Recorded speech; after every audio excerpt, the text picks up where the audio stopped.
eyes on Hurricane Dorian. The storm is already hammering the Bahamas and now moving closer to Florida as the South prepares for its wrath. Jay Gray is in South Carolina with a look at preparations all along the coast.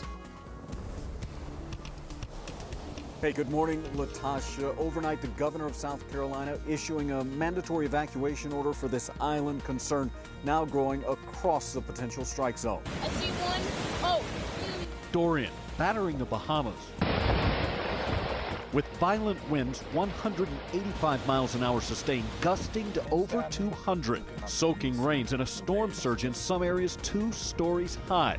You can hear the panic of residents as it rushes in. Please, pray for us, pray for Abigail, please, I'm begging you. The Category 5 hurricane tossing or tearing apart most everything in its path. Dorian is the second most powerful Atlantic storm ever. Right now, the forecast track keeping it just off the Florida coast, where mandatory evacuation as of 1 p.m.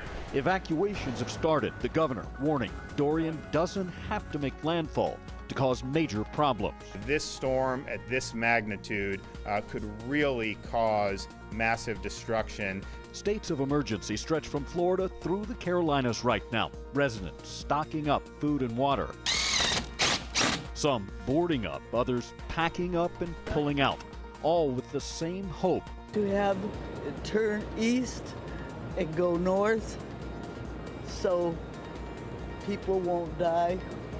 Fears and emotions shared by millions along the East Coast right now. Now, this has been a very unpredictable system. Florida should begin to feel some of the effects of the storm a bit later today. If it does make landfall in this area, it would likely be midweek. That's the latest from here in Hilton Head. Liza, I know you have some social reaction now. That's right, Jay. We've been following the latest here at the 11 Alive Bridges. The videos of the destruction in the Bahamas have just filled our feed. The winds whipping. You can see this one right here taken in Marsh Harbor, Bahamas.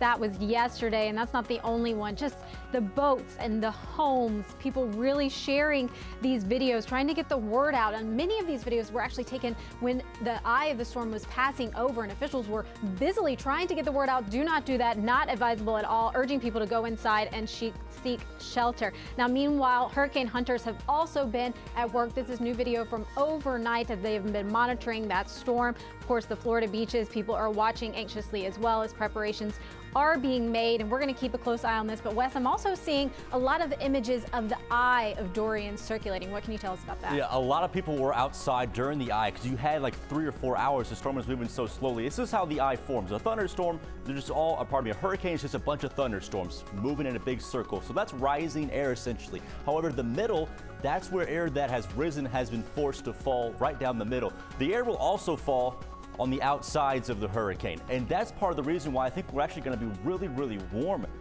Tuesday, Wednesday, and Thursday because of the air fall in their areas subsiding. So low pressure, rising air on the outside, that's high pressure, that's falling air. Just like in the summer, we have a big area of high pressure on top of us. It's really hot. That sinking air is actually getting warmer as it comes closer to the surface, and that's why I think we may have high temperatures in the middle to upper 90s with windy conditions later on this week. And don't forget, we're going to be covering Dorian. We're actually going to be having a complete special on it. Our Ryan Kruger and Christy Etheridge will have updates, and don't forget to miss our special tonight at 6 o'clock.